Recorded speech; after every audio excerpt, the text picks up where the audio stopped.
आप अपनी television screen पर रात भर से और सुबह से देख रहे हैं और इसका सिलसिला ये ना थमने वाला सिलसिला है। पाकिस्तान भारत की जरूर तसल्ली करवा कर ही खामोश होगा, क्योंकि भारत ने पाकिस्तान को जिस तरह से प्रोवोक किया है, जिस तरह से उकसाया है, अब उसका जवाब बनता है। पाकिस्तान अपना डिफेंस का जो हक है, कानूनी हक है, उसको महफूज रखता है और भारत को अब उसका भरपूर तरीके से जवाब मिल रहा है और ये मिलता रहेगा। एक के बाद एक खबर आ रही है कि किस तरह से पाकिस्तानी फौज ने भारत को जो उसकी एयर डिफेंस सिस्टम है उसको उड़ाकर रख दिया है। भारत की एयर बेसेस एक के बाद एक तबाह कर दी गई हैं और भारत के जो ब्रिगेड हैं उनको अटैक किया है पाकिस्तान ने, और कितना नुकसान हुआ है भारत अभी अंदाजा नहीं लगा सकेगा। भारत अंदाजा लगाता रहेगा क्योंकि अभी नुकसान जो है उसके होने का सिलसिला अभी तो चल रहा है और भारत की जो चेक पोस्टें हैं वो भी पाकिस्तान की जानिब से कई चेक पोस्टें उड़ाकर रख दी गई हैं। फिर भारत में जो तरबियती मराकज थे जहां पर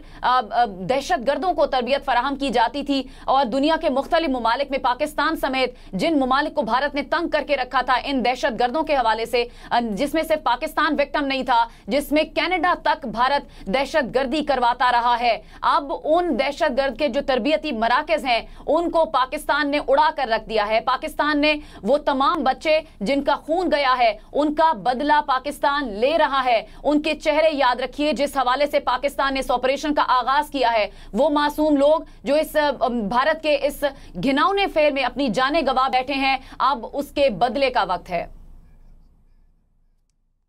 जी, आपको आगाह करते चलें, मकार दुश्मन भारत को पाकिस्तान का दिन की रोशनी में करारा जवाब। पाकिस्तान ने भारत के खिलाफ ऑपरेशन बुनियाद मरसूस शुरू कर दिया है। ऑपरेशन के दौरान पाकिस्तान ने ब्यास में ब्राह्मोस मिसाइल स्टोरेज तबाह कर दी, उधमपुर एयरबेस और पठान बेस और पठानकोट में भी एयरफील्ड तबाह कर दी है। सिरसा, सूरतगढ़ और भटिंडा एयरफील्ड को भी उड़ा कर रख दिया है। भारतीय ब्रिगेड हेडक्वार्टर के जी टॉप और सप्लाई डिपो उड़ी को भी निशाना बनाया गया। भारतीय आर्टिलरी गन पोजिशन दहर निगरानी में भी मुकम्मल तबाह कर दी गई है।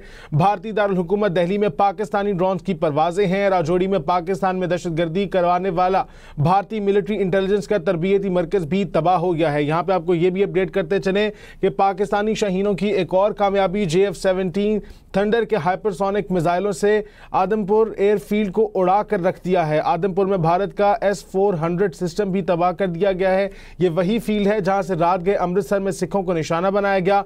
पाकिस्तान और अफगानिस्तान पर भी इसी फील्ड से मिसाइल दागे गए। S-400 के हवाले से अगर आपको अपडेट करते चलें तो ये एक जदीद दिफाई निज़ाम है जिसकी अगर मालियत की बात करें तो ये $1.5 बिलियन से भी जो है इसकी ज्यादा मालियत है। तो ये पाकिस्तान की तरफ से इंडिया को ना सिर्फ मुंह तोड़ जवाब है लेकिन मौशी तौर पर भी बहुत बड़ा धचका है। मालियत का अंदाजा अभी भारत लगाता रहेगा क्योंकि ये तो वो चंद चीजें हैं जो हम अभी कैलकुलेट करके बता सकते हैं, लेकिन अभी जो जितना भारत को नुकसान हो चुका है वो उसका अंदाजा अभी ना भारत को है और ना किसी और को है, क्योंकि अभी पाकिस्तान की जानिब से ये जो ऑपरेशन है बुनियाद मरसूस ये जारी है, ये अभी खत्म नहीं हुआ है। ये बदला जो पाकिस्तान ले रहा है इसका सिलसिला जारी है और भारत की जिस तरह से नींदें हराम हुई हैं, वहां पर सन्नाटा छाया है। भारत के आधे से ज्यादा भारत में इस वक्त अंधेरा छाया है, वहां पर बिजली नहीं है। पाकिस्तान ने वहां का जो सिस्टम है उसको तहस नहस करके रख दिया है और भारत ने शायद पाकिस्तान को कुछ और समझ लिया था।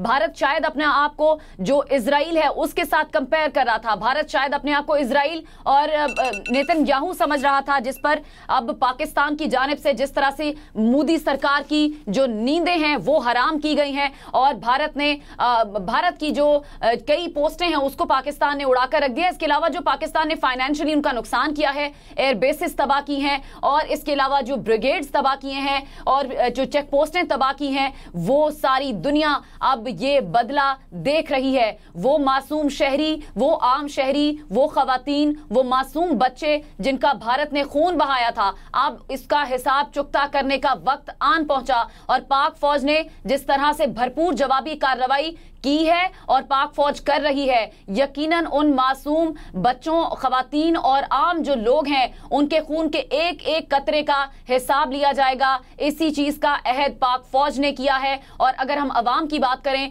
तो वो पाक फौज के साथ खड़ी हैं, पाक फौज के शाना बशाना खड़ी हैं। ये वो कौम नहीं है जिसको भारत डराने की कोशिश करे, ये वो कौम है जो पाकिस्तान की फौज के साथ, अफवाज पाकिस्तान के साथ डट कर खड़ी है और किसी भी दुश्मन का मुंह मुंह तोड़ जवाब देने की पाक फौज सलाहियत रखती है और दिन में जिस तरह से तारे पाक फौज ने भारत को दिखाए हैं वो भारत सदियों तक याद रखेगा और हमेशा उनकी तारीख में लिखा जाएगा।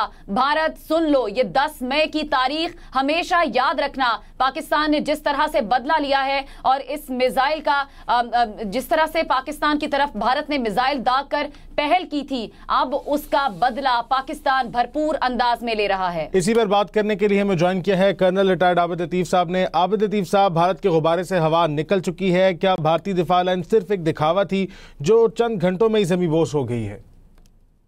जी देखिए, हम तो आपके साथ